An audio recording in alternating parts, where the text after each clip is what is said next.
Hello, everybody. Welcome to the first episode of Bullhorn Bulletin. And tonight we are going to be talking about campaign finance. For those of you who are watching who may not know, my name is Zainab Day, and I have been working in the progressive movement for a decade now and am a journalist, and I am very aware of the topic that we're going to be talking about tonight, which is campaign finance. Um, we'll be covering the fact that Open Secrets released just a couple of days ago their estimate for how much is being spent on current elections. The number right now is at $9.4 billion on the 2022 elections alone, which is insane. So we're going to be diving into what is campaign finance? What are PACs? What are super PACs? How does this work? And today we have two awesome guests on, Delilah Barrios and Rebecca Parson.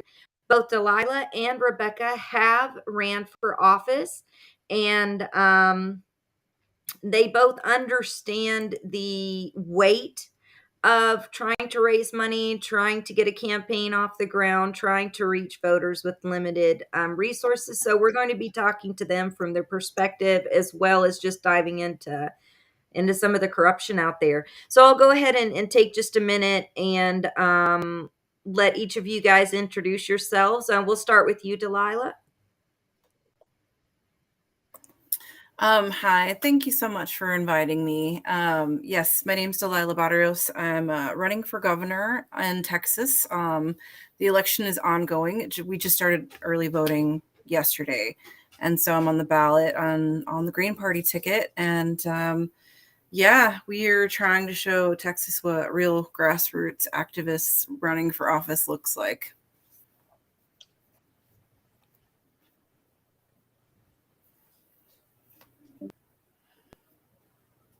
It looks like Zaina's in the middle of maybe taking care of some admin stuff on the stream. I know these things have a million moving pieces. So my name's Rebecca Parson, and I ran for Congress in Washington's 6th Congressional District in 2020 and 2022. Medicare for All, Green New Deal, national rent control, progressive and leftist policies that I'm sure most people watching this stream support. Nice. Thank you, Rebecca. Sorry about that, guys. This is my first stream, and I don't have a production assistant, so there may be a glitch or two on. I had some help the other day, and it was still a little complicated. Yeah, no worries. Oh, I see Terrence has joined us. Hey, Terrence. Terrence is running in Massachusetts 4th as an independent candidate as well. So, Terrence, I'm sure you know all about campaign finance and the issues with campaign finance. So we'll go ahead and sort of jump into it here. Thank you guys for taking a minute to introduce yourselves. So, for those folks who don't know, the way that it works with campaign finance is that there's a lot of different avenues for people to give. So, you have direct contributions that people can make. And as well as a lot of people know, there is Citizens United. The Citizens United ruling posed that corporations were people. From that point on, since around 2009 to 2010, corporations have been giving money to candidates as individuals would. But one thing that a lot of people don't realize is that even with the corporations, there's limits on how much can be given. For instance, an individual can give a candidate committee $2,900 per election cycle, $5,000 per year. Party contributions are a little bit higher. If you're in a party that can donate money, that's at $10,000 per year. And then a party committee which can be like a PAC, but under the party umbrella, can give up to $36,000 per person per year. So we wonder why people can be so friendly to the Democratic Party who are progressives, right? Well, they get that big chunk of $36,000 per year. So I think that people have these misconceptions sometimes that individuals can give a candidate, $20,000, $40,000, $1 million, but that's not exactly how it works. The way that it works is you'll have somebody that's wealthy, or you'll have a corporation that gives to a tremendous amount of these PACs, and I'll explain what PACs are in just a moment. But they'll give to these political action committees, and these political action committees, different committees have different committee types, have different kinds of rules on how they can help candidates. Most of the time, and I'm sure Rebecca and Delilah are both familiar with this, most of the time it's just a rubber stamp, right? And PACs don't really do a whole lot for candidates. Sometimes they'll advertise, sometimes they can do trainings, but one of the biggest things that they do is organizations, lobbyists, and corporations will create an abundance of PACs. Well, they'll just shift money around. And this is how corporate money ends up fueling these campaigns. It's not really like a Jeff Bezos himself giving $1 million to one candidate. He's giving potentially, millions of dollars to multiple political action committees that can then go in bundles and give to certain caucuses or certain individuals. Right now, let's take a look at, just for instance, I don't know if you guys open secrets. I enter that Delilah and Rebecca, you guys have heard of Open Secrets, right? Yeah, it's A an really amazing awesome. resource. Yeah, the FEC site, Yes. I spend a lot of time looking through reports there. And then Open Secrets, what they do is so many different kinds of sorting, like the FEC is the raw data, and Open Secrets, you can see what, Zena's showing you now, like by industry, by company, like all different ways of looking at the data and seeing what's going on. Exactly. And one of the things that we're looking at here, and it may be hard to see the numbers. Let's see if I can make this a little bit larger for everybody here. There we go. We can see here, for instance, these are the top contributors from organizations. So this is all federal contributions. And of course, everyone talks about George Soros giving a lot of money to politics. Here he's given 129 million. Uline, which often has connections to the military industrial complex, 64 million.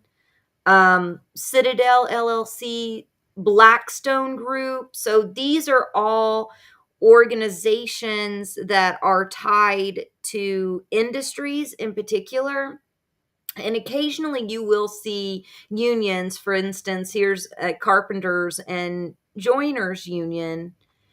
And then we get to the PACs that are protecting the folks who are in office, such as the Democracy PAC, Senate Majority PAC. And these are the political action committees that I was speaking of earlier. And there's two different kinds of political action committees. There are super PACs, which are, they can take unlimited funds. So they could literally take $10 million from one individual, but they're supposedly not supposed to work directly with any candidates, right? So they're not supposed to help a candidate directly or coordinate with those campaigns, but they do. So with those, another problem is that is what we call dark money, because we can't always see where the money is going or who's contributing to a super PAC, because a super PAC has different disclosure rules than something that's called a federal PAC. A federal or a state political action committee has limited amounts that they can donate. They can only donate the same that individuals can, $5,000 per campaign. They can coordinate more closely with candidates, but they have to disclose all of their donors, which is something that super PACs don't have to do. So right after Citizens United, and they're like, "Oh, corporations are people."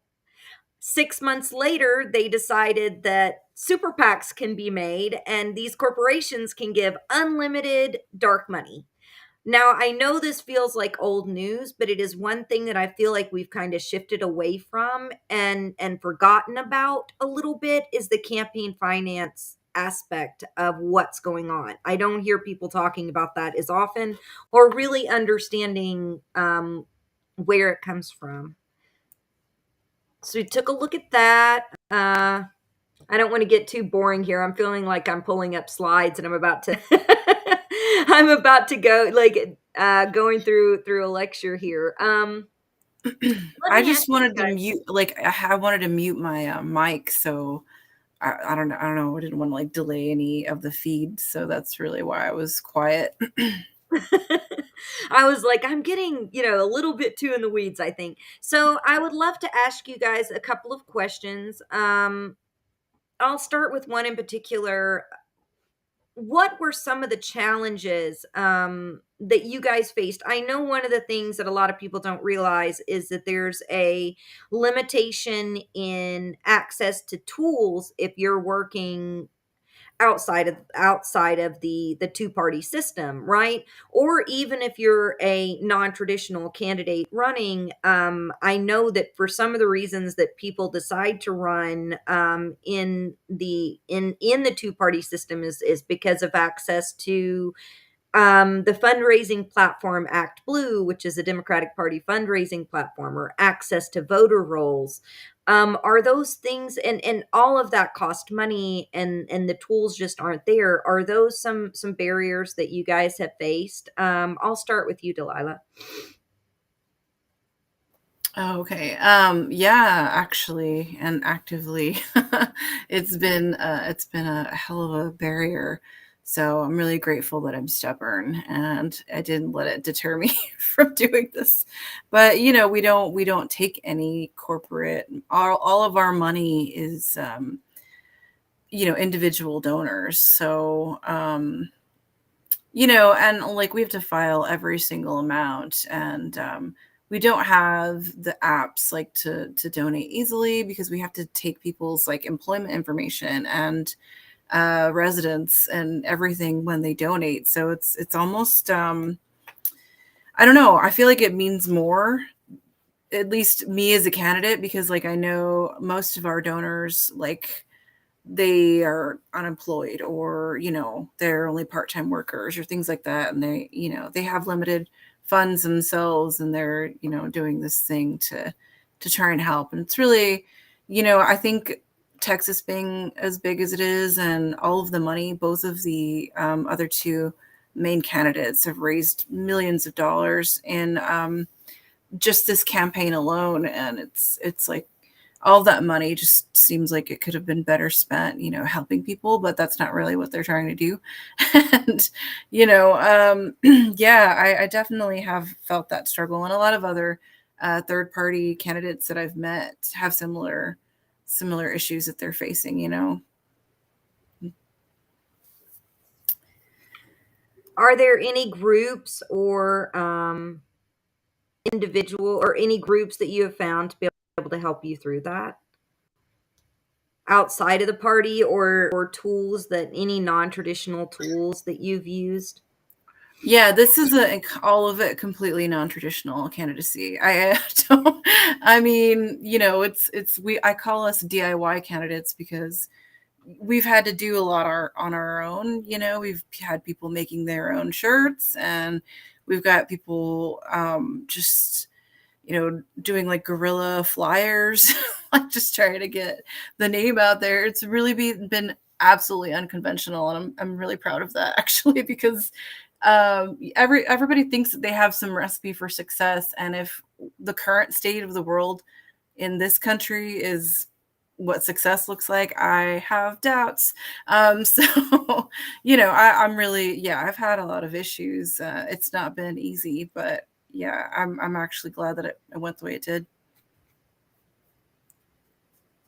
I know, Rebecca, you faced a lot of is sort of trying to get a hold of voter rolls and trying to get tools when you first launched in 2018, and you met all kinds of barriers with running up against a corporate candidate. What were some of those struggles that you had, and how did you see finances impact your campaign? I know a lot of the candidates. I worked more than 100 congressional campaigns, and some of the candidates that I had, literally, some of them had money. Like Paula Jean Swearingen, for instance, she had enough money to buy some ad buys, but there were certain stations and stuff that we couldn't even get ad buys on because they had already sold them out, right?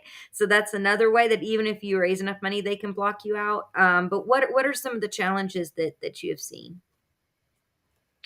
It's so many, with the voter rolls, for example, Washington State, you can get lists of voters for free.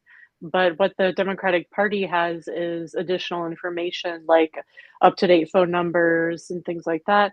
And when a corporate Democrat runs, their campaign will collect information like, do you plan to vote for us or not? Yes or no? And um, you know, uh, see if people have moved, do they still live at that address, stuff like that. And so the voter rolls are up to date and have additional information. And then other, corporate Democratic candidates can benefit from that when they're running their campaigns. But as somebody who's not in that, I was running as a progressive Democrat, you are shut out of that.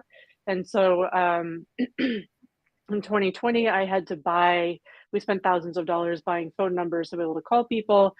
Because of a pandemic, we weren't doing a ton of canvassing. So you had to buy phone numbers, and a lot of them are out of date, and update them. And just a lot of time and money goes into that. And then in the first campaign, I was able to use NGP van for like canvassing and stuff. But in the second campaign, I did the same route of like, um, you know, I don't want to get too much into the weeds either, but like you can use the tool NGP, which if anybody's watching and that you've ever gone canvassing, that's probably what you used. And you can use it, but put your own data in it, not the Democratic Party's data, because I knew the Democratic Party wouldn't give it to me. They'd already denied me. And the Democratic Party found this kind of like catch 22 where I was stuck in. So they kept me in a holding pattern for months. And then by the time they finally said, okay, no, you can't have, we're not going to give you our version of it. Then I tried to, like months and months and months had been wasted. And then I was trying to go to a different platform, contact the company NGP, asking them to send our data from the previous campaign, and they refused. And so like they I wouldn't know even give me. you didn't want to Yeah. give them your data either. I remember you like, I don't want Yeah. them getting this data. Yeah. Yeah. And like the company like they wouldn't give me my own data that I paid for and that me and my volunteers put countless hours into. They just kept it. And there's all kinds of stuff like that, getting shut out of debates, not being invited to even debate, um, not being told that endorsement meetings are happening or being invited like by the local Democratic parties. The chair of the state Democratic Party told all the local individual Democratic parties to do early endorsements, and so they went ahead and did that. Like in early endorsed the incumbent in all of the races. Didn't invite anybody challenging the incumbent, and then if the campaign did contact them, it's like, oh, we've already endorsed. And just stuff like that over and over again. Like a local newspaper did in the first campaign, they did an article with a list of all the local races. And this was purely informational, like these are the races in your area. And they just didn't list mine so that people wouldn't know that there was anybody other than, the incumbent and a Republican. So on and on with that kind of stuff. And it is very difficult. It makes it difficult to be able to afford the things you need to buy ads. So it's a real challenge. Yeah, and I've heard, there's this sort of rising idea on the left that I don't think that people understand how hard it is sometimes to even run as a non-traditional candidate in the Democratic Party even. Like, it's damn near impossible if you aren't, kowtowing to what they want. If they know that you are, authentically progressive. It's like they gatekeep and they keep out Yes. folks that are going to, like, get the stuff done. Um, Yeah, and it's From also really Texas. difficult. Go ahead. Oh, sorry. I was just going to say I saw how they treated the Democratic candidates that were, on the right side of the fence as far as issues and policies go, and they just like blacklisted them. I mean, Pelosi gave more money to pro life candidate. You know what I mean? It's just I've seen it. You know what I mean? Like I don't have that experience from trying to run within that party platform, and I don't want it. But I have seen that personally, and I've tried to offer olive branches to people of all political backgrounds, especially if it's for like direct action or trying to advocate for Medicare for all and things like that. And I've seen how they're treated and how they're not supported, and I mean, it should be obvious to voters, how people get treated that are really trying to toe the line for humanity. yeah, for Well, that's sure. true. Yeah. And the money machine, I remember when, you know, AOC, it's not just Alex, but there were several candidates who were progressive, who had promised, I'm not going to give a dime to the Democratic Party. I'm not going to give a dime to these corporate incumbents. And then they go and give 250,000, the 250,000 that the Democratic Party, request. And part of that is, I had I was working with a candidate. His name was Zach Ringelstein, and he was running for Senate in Maine. And Zach won the Democratic primary, and he was challenging, the Republican incumbent. And the Democratic Party told him that he needed to pay them $250,000 in order to, even put his name on the, co-campaign materials that were going out in the state. So when it came down to it, they literally printed off materials, and since he didn't pay that money, it said Senate candidate not applicable, as if there wasn't one. So Wow. they Mhm. would rather give up a Senate seat than not have somebody that they know that they can buy off. But didn't you know that, abortion is on the ballot? Did, isn't that what they're This is the saying? most If they care important so election of our much. lifetimes. The future's at stake. Because, like, what, I thought you guys had 50 years to fix the abortion issue since Roe v. Wade was passed, and you didn't do anything. You did squat. And Exactly. this goes to Yeah. fundraising. They had those emails ready to launch as soon as Roe v. Wade was reversed. It was like Oh seconds. yeah. And I've done fundraising. I'm like, man, they had those in the hole. They've been Mhm. waiting for this. And what makes me so angry is I've been on the other side and I've seen the corruption sometimes. And people are actually kind of excited about it. It's like, oh, I can fundraise off this now. And it's like, Yeah. no, you're supposed to be fixing this, and everyone acts like they can solve it. If they really wanted to solve it, they would be coming together and saying, push to switch our state houses, Mm. because that's where the legislation is. They can try to codify it in the House and the Senate, but in the meantime, right now at our state houses is where this legislation is getting passed. And it's not at the federal level because of the ruling, but people are dying right now. But this isn't something we can wait on. All this incrementalism, this, oh, in 6 months we can fix it. Just elect us, just vote us in. Just a few Um, more seats. yep.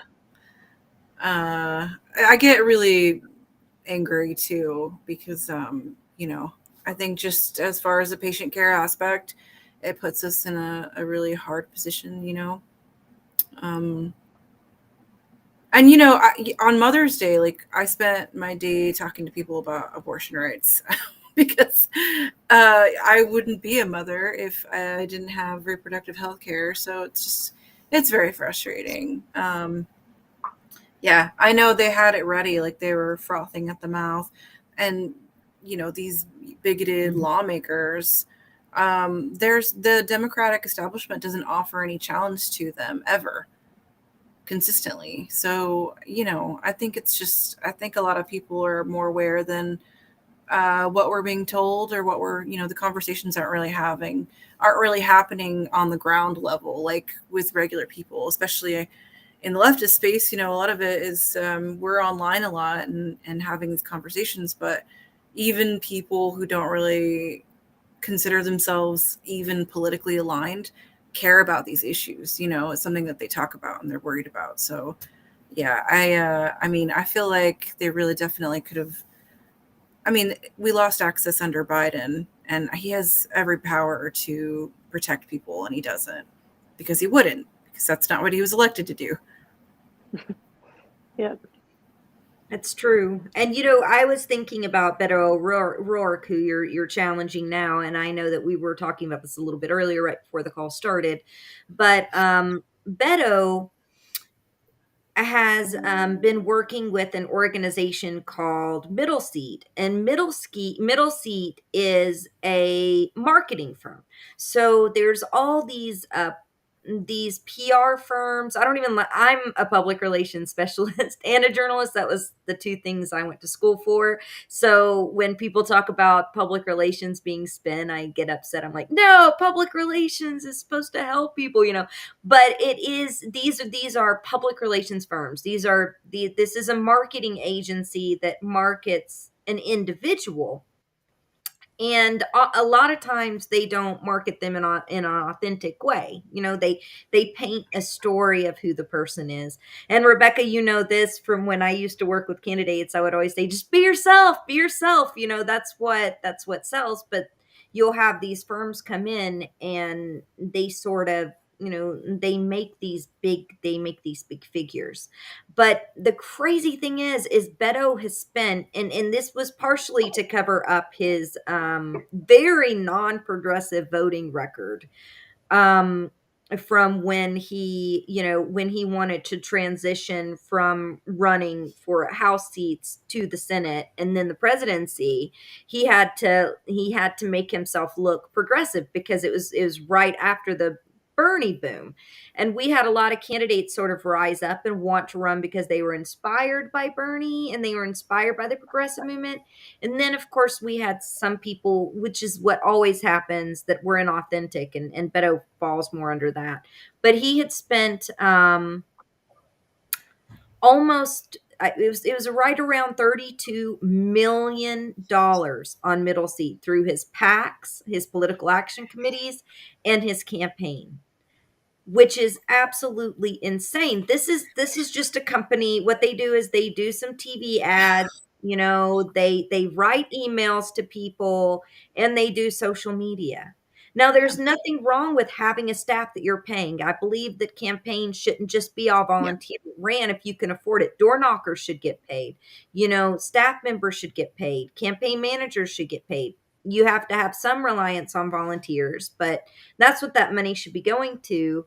Instead, they rely on volunteers and interns and stuff to do all the hard work. I'm not talking about candidates like you guys. I'm talking about candidates that are spending all this money on these messaging firms.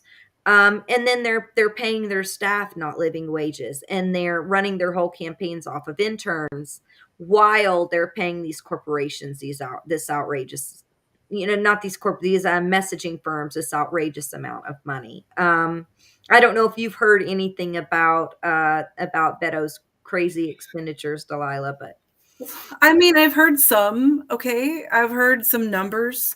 And everybody whenever they're in the news, they're like, their war chest is 27 million. It's like, oh, look at all this capital. It's not really going back into the economy. And so, and I can't help but think of how ashamed I would feel as a person to spend $33 million and still be unrelatable and still be somebody that nobody likes.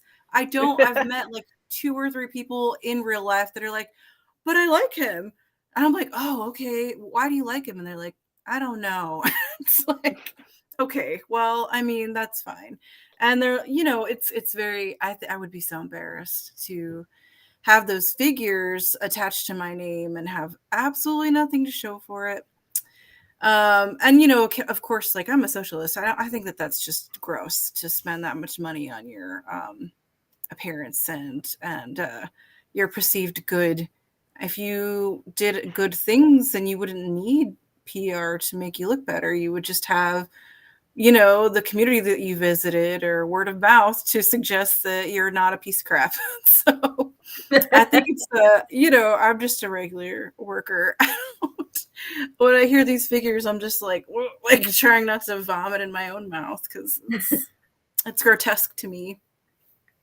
Well, a lot of this money is going into seeding division and sensationalizing and building up heroes, which is kind of like Beto became like a caricature with his skateboard and stuff like that.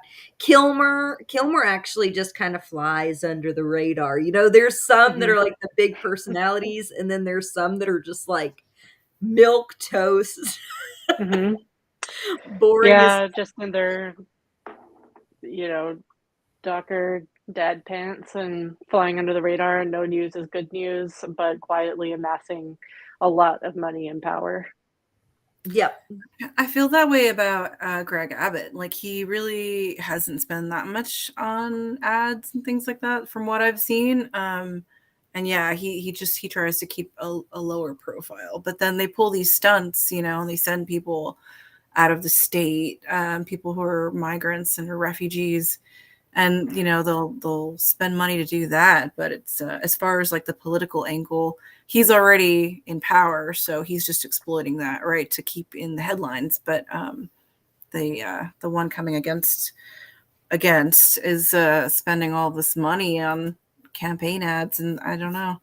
That's crazy. And I think often what I've seen, just as a side note from my experience, is often these spaces are not meant for progress, and they're not really meant to be representative of the poor and working class.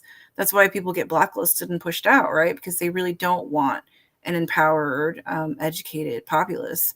And so that's kind of the struggle that I have with the whole thing. It's like you have a lot of people that are spending a lot of money propagandizing folks to feel like they don't have a voice. And that's not very democratic, is it? No. And Yeah, it shot. Oh, go ahead. Go ahead, Rebecca. Stacey Abrams, news just came out last night, I think, that her nonprofit that I guess she was fundraising for between her campaigns, I think it raised $2 million, and almost all of it went to her best friend and former campaign manager who runs like a law firm, and nothing has come out of the nonprofit. They haven't achieved their goal. It's just essentially legalized money laundering, and that's the way a lot of PACs operate too. Um, like with the Lincoln Project PAC, and all they raise tens or hundreds of millions of dollars and funnel it out to their own consulting firms. So they just pay themselves, and it's just legal money laundering. Like, I was talking to an accountant who's worked in nonprofits, and it blew her mind that it's like there's all this reporting. There's underhanded ways around it that people use, but basically you have to report everything goes on the FEC, but you can basically do whatever you want. But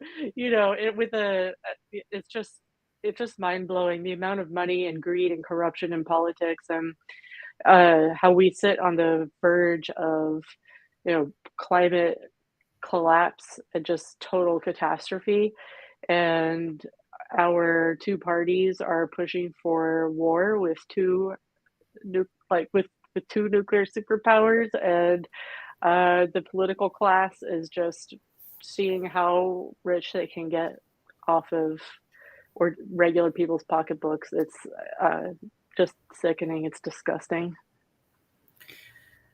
I was actually talking with Tara Reid yesterday. She had me on her show, and we were talking about how the framing is, the U.S. can handle going to war with China or Russia, and like this pro-war media narrative that's just like very, I don't know. I'm like, I don't want to be an alarmist, but like, you know what I mean? Like, I feel tightness in my chest, like reading headlines like that. And I know a lot of other people that are equally concerned. A lot of people that I talk to are parents as well. And, they're just like, what are they talking about? Like, nobody wins when you go to, I mean, none of it makes any sense, and it is weird. It is weird to think that like the short-term goal is to make enough money to like maybe buy a bunker or go live on Mars, like some of these disillusioned billionaires. And then most people are like, that's really dumb. Actually, do you think that you can insulate yourself from climate collapse? That's odd, and people think you're smart, and I don't know why. Just it's very frustrating. I think people just go by gut feeling or a name they recognize sometimes. And that's not to insult the voters or people that are voting. It's because our lives are crappy, and we don't a lot of people don't have the time to be engaged like us nerds with with politics all the time. And so and I say that lovingly. They they'll read, I've known family members and friends and stuff that are literally like researching. And years ago when I was in college, I remember doing this myself, like researching the candidate a week before it's time to vote. Like, what have they done? I got to get all the information now, because I was so busy that I hadn't, was working a full-time job, raising a kid, as a single parent, and going to school full-time. So there was literally no time to think about anything else. And I was working as a journalist then, but I wasn't covering politics. So I had all this other policy, state policy and stuff that I was covering, but I had no idea what was going on in the federal elections. So I had to catch myself up. I think that's part of it. But the whole thing with campaign finance is there is an infrastructure, what you were just talking about, Rebecca, with the PACs and stuff. I've seen that firsthand. I've seen, where money shifted to go to contractors or people's friends, or, it's gross and it's real. And I had mentioned Middle Seat earlier.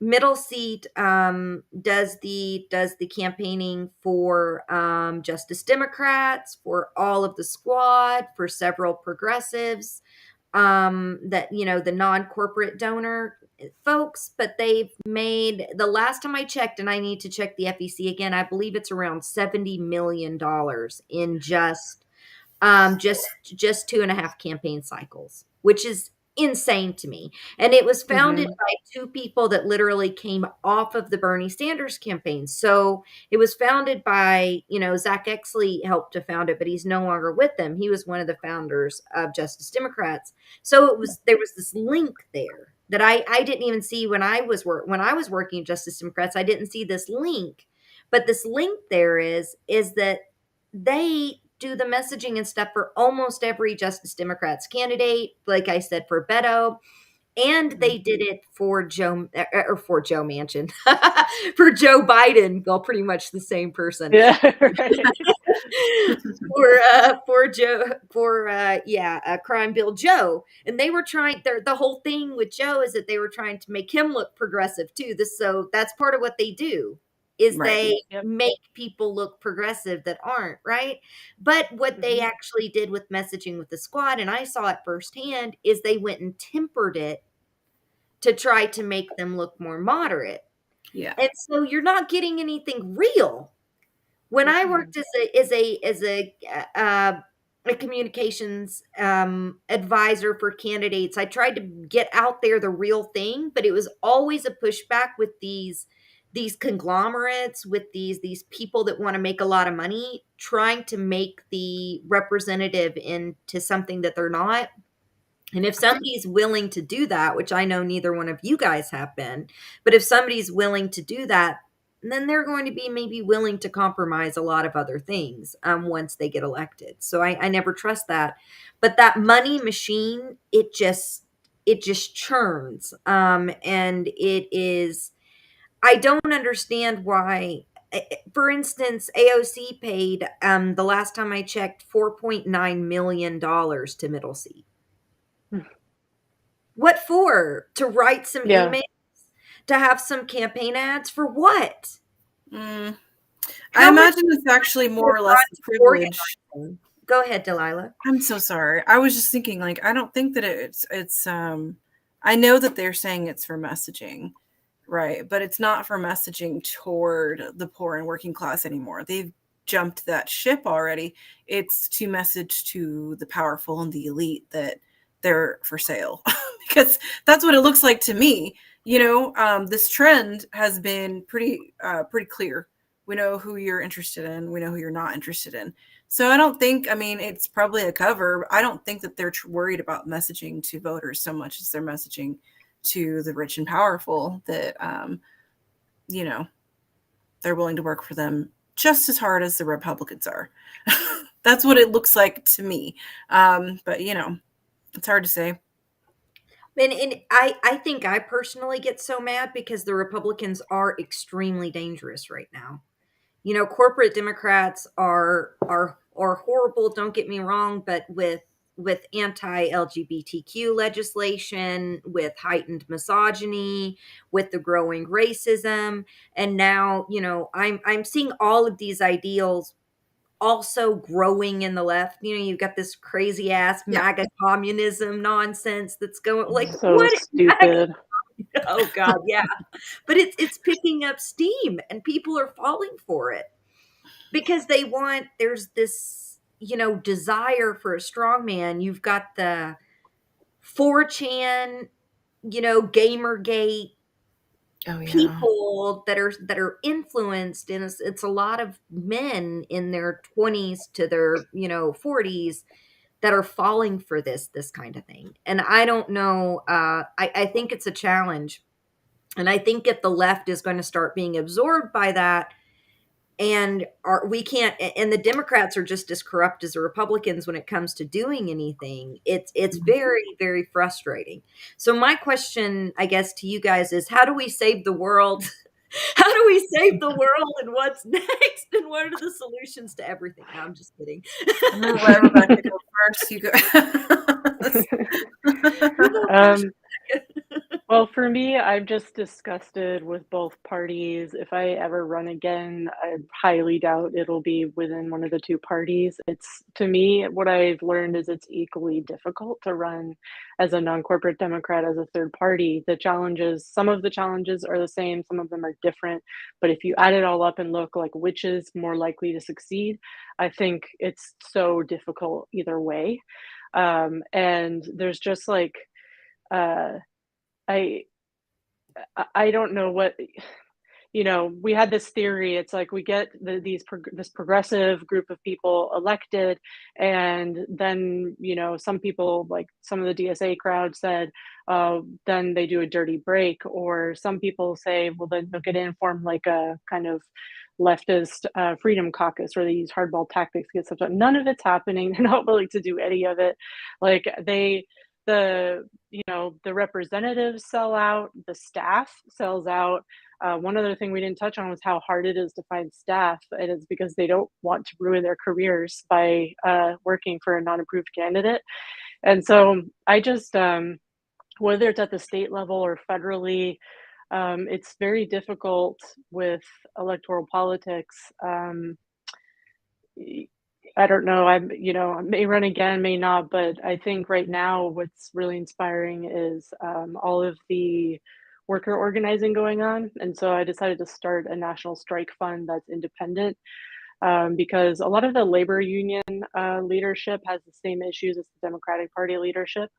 And when you talk about, just many of the same issues. And they want to maintain access to the Democratic Party. They want to, you saw it with the rail strike negotiation, like we're going to put off some of this stuff until after the election because we want to make sure Biden wins. And so I'm really interested in raising strike fund money to give to workers who are organizing independently. And so maybe their own individual shop or just something like that. So that's what I'm fundraising for right now. I've raised almost $5,000 and it's still early stages, but yeah, that's what I'd like to do. And it could build down the line to building, an actual workers' party, because if you've got like this labor movement around the country growing, that could be the seeds of, some kind of really powerful electoral action. So that's kind of what's going on in my head right now. That's badass. Yeah, no, I think that's awesome. Can I ask a question of Rebecca? Yeah. What do you think about a general strike? What do you think about that? I would love it if we could have one. And I get really sick of any time it's mentioned online or talked about the gatekeepers, the social democrat gatekeepers come in to shut it down and mock everybody. And it's like, look, I don't think that we can have a general strike tomorrow. We need a lot of, first of all, money. Like, people are just not going to go on strike if they don't think they're going to be able to pay for their kids' food and keep the, electricity on. Like, it's just not going to happen. So that's part of what I have in mind with this, as well as like at the currently, fundraise for individual shops and workers organizing independently. But as it grows, it could help fund a general strike, and I think that could be really powerful. And it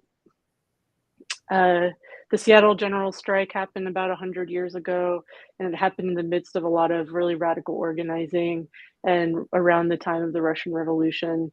And it's there's a possibility for that kind of thing right now. But what do you think about a general strike, Delilah? Oh yeah, no, I have a lot of fun with the social dems because I poke holes in their theories and I make them uncomfortable, and so it's just fun for me. It's like, oh, what about that Medicare for All rally? I thought you guys were gonna help too. Stuff like that. Yeah. I know for me, I can tell that there's a void of organizational power behind these movements. Amazon Labor just lost their union vote recently, and that's a big blow. You know what I mean? I know, as an organizer, it's hard to not be successful, but it should be empowering because there's a lot of support and growing support for that kind of a movement. I support a general strike. I personally think if like every mother or woman in this country just stopped participating in everything, I would love like a feminist led revolutionary movement. And it's really hard, I think, especially because of politics. I think like the electoral just mess that it is really dividing the people who should be united. Workers should be in class solidarity with other workers, and often that won't be the case. And it's really just going to have to be, I like the idea of making sure that there's support independently. But yeah, if it got involved electorally, I think that would ruin it. I would fear that it would be a washed down movement. And so it is really inspiring to see the worker led revolution happening, not just in this country, but all over the globe. As far as I'm concerned, I think fixing all of these issues is really going to have to be through a revolutionary stat. Like, there's nothing else that's this is a time everybody's suffered. We just got past this pandemic. It's not over. I work in healthcare. None of these threats are going to go away without our continued applied pressure. And, with midterms coming up, people are like, well, I only care about this issue. I only care about this. But a person who has class solidarity understands that all these issues are connected. And so that's really, I think it's going to have to require something like what you're doing. We need more of that. We need movements outside of the electoral apparatus. And, to some extent, obviously, I'm a candidate right now. I don't want to abandon the rights that we do have as voters and citizens. Sometimes voting is the only thing a person can do because they are boxed out of organizing and things like that. So, I don't want to sound too cheesy. I do think voting is beneficial, but I know that it's going to require work outside of that system. That's where it's going to happen. That's where the magic's going to be. Man, y'all are awesome. Yeah, agreed. I think that it's twofold too, right? Like if we completely ignore elections and we completely move away from any type of electoral solution, we're gonna hurt ourselves. But I also think that we've been hyper focused on federal, especially the presidency, right? Mhm. And we focus on these caricatures. We've got the Marjorie Taylor Greens, and we've got the Alexandria Ocasio-Cortezes, and we're talking about representatives 90% of the time that aren't even ours, Right. and so in the meantime, Republicans, and I say Republicans because of the type of legislation that's passing in state houses. It's legislation drafted by ALEC. It's dangerous legislation, and it is being passed under our noses. There's right to work laws being passed.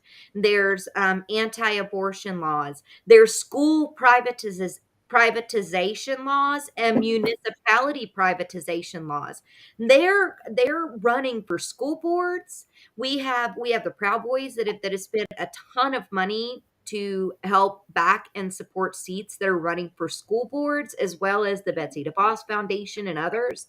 So they're running for school boards so that they can change their curriculum that is already whitewashed, that's already washes away our history, to something that is so soft that our kids aren't learning anything, so that they can turn around and when there's pushback say, well, we need school choice, so we need to privatize schools. That's what this is all about. This is just to scare. That's why they're talking about litter boxes in the classroom, which is stupidest thing in the world.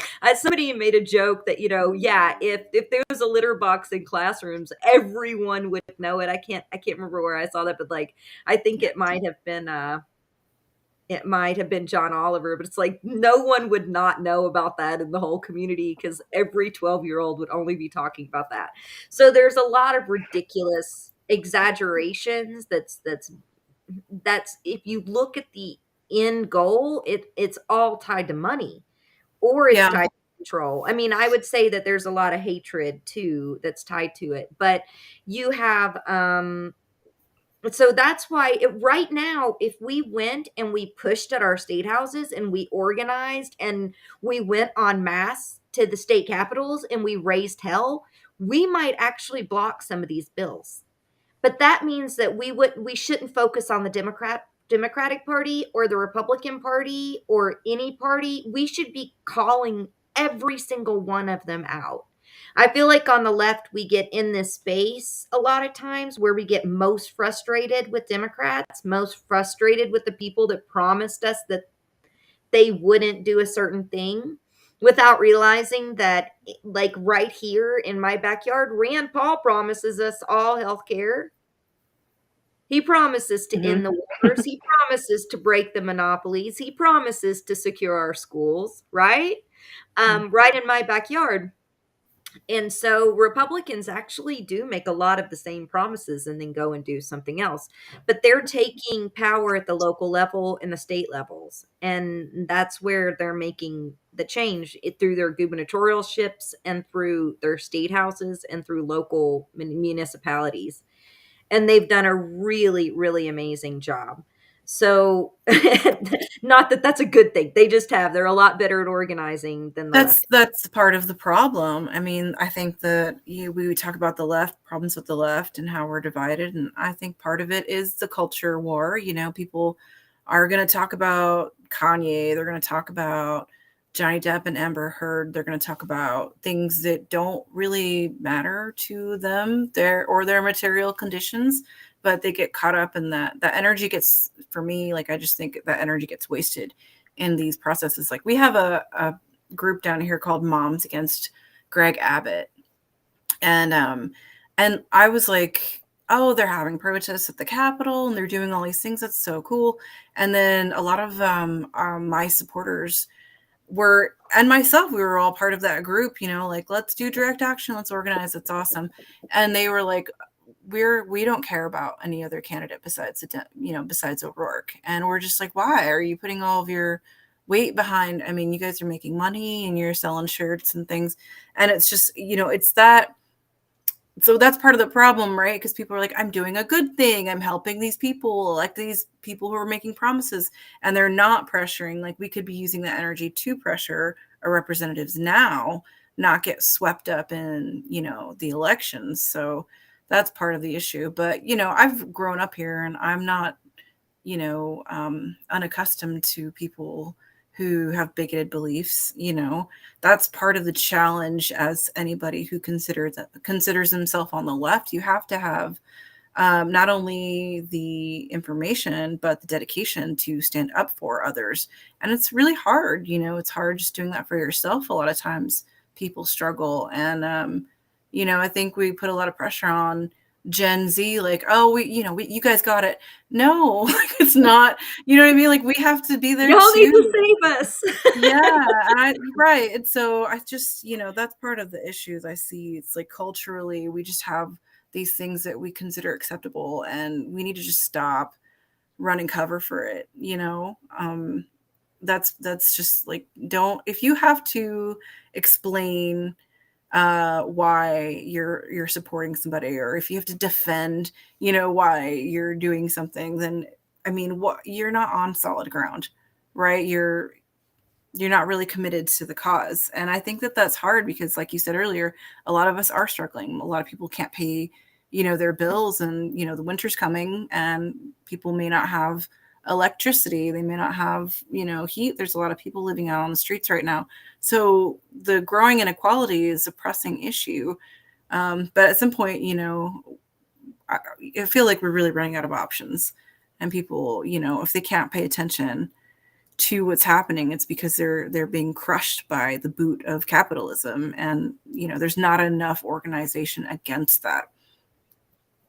Yeah, I mean, I'm 40, so I'm old as dirt. So I can remember, I can remember though, man, making the same amount of money now, I'm looking for work and I can't find work. I've been struggling for about 4 months now trying to find work. And Delilah, I know Delilah's been my friend through this, and I've been talking to her, and it's like 850 applications later. But I'm looking at like bartending jobs and other jobs. It's the same amount, even reporting, it's the same amount that it was 25 years ago.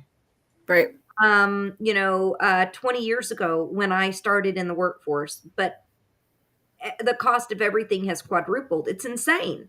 I don't know Mm-hmm. how they expect us to live, and literally most of the jobs pay the same. There is no increase.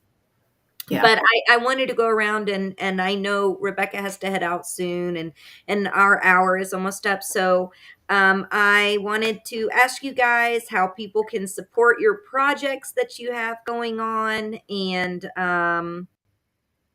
oh yeah, Nikki said I'm in the same boat, Zainab. So many of us are. That is it. It's horrible.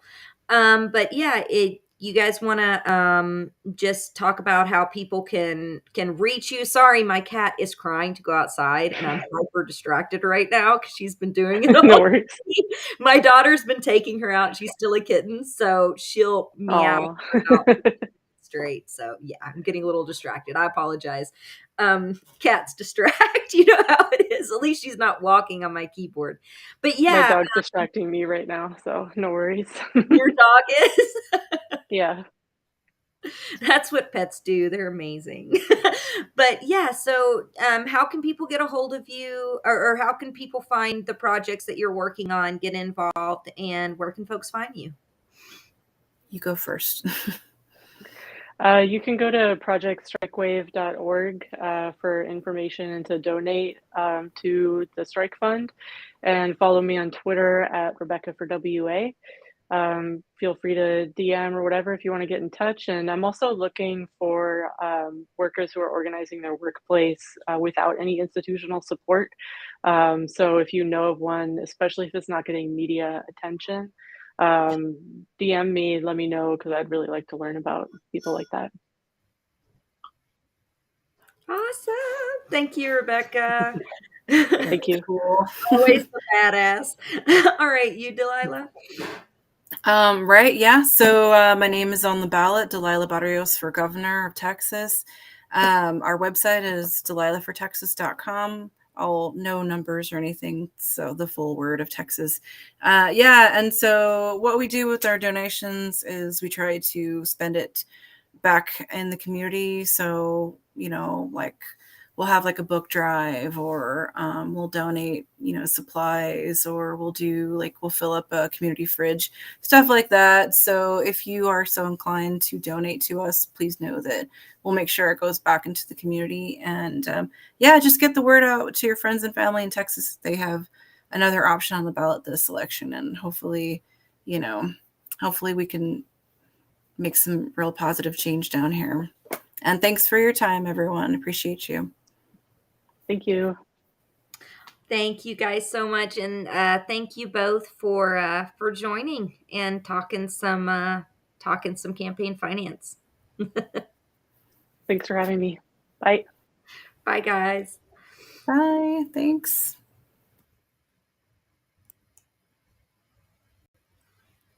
All right, that was awesome. Amazing guests. I'm going to go ahead and wrap it up, but I did want to say that this week I will be doing a stream every day and a couple longer ones going over campaign finance.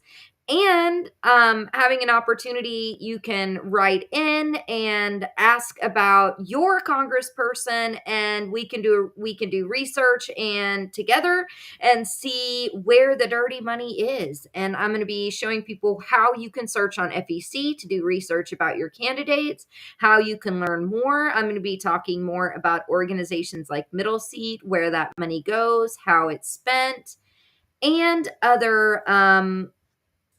other ways in which campaign finance are barriers to non-traditional candidates running, but also how you can give and how you can help support local races as well. All right. Well, again, this is Bullhorn Bulletin. Today was my first launch. Please check out the links in the YouTube description. I'm also taking donations in order to launch a website where we will be conducting biannual trainings with upcoming independent journalists, because independent journalism is a necessity in this country, and we need to build more of a community, and we need to be covering more what is happening on the ground locally. I'll also be doing a live stream about state legislation, what's going on with that, because there is some crazy nonsense being passed in the states that's dangerous and can have lasting effects that impact us culturally as well as economically.